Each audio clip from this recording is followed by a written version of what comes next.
एक बार एक राजा था। उस राजा को एक रात सपना आता है कि उसके दांत एक एक करके गिरने लगे थे।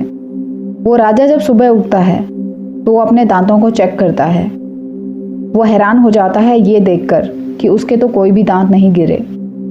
वो इस सपने का मतलब जानने के लिए अपने महल में एक ज्योतिष को बुलाता है और उसे अपना सपना बताता है।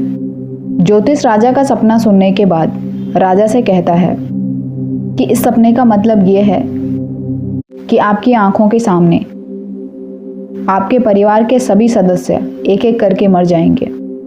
ये सुनते ही राजा को बहुत गुस्सा आता है। वो उस ज्योतिष को अपने महल के कारागार में बंद कर देता है।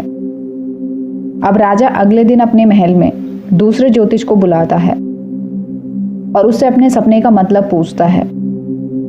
वो ज्योतिष मुस्कुराते हुए कहता है कि राजा साहब, इस सपने का मतलब ये है कि आपके परिवार में आपकी उम्र सबसे लंबी होगी।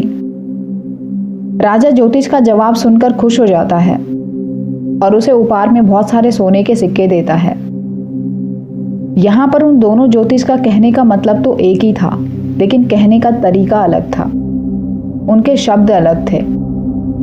ठीक इसी तरह अगर आपके पास भी बोलने का सही तरीका है तो आप नेगेटिव बात को भी पॉजिटिव तरीके से बोल सकते हैं।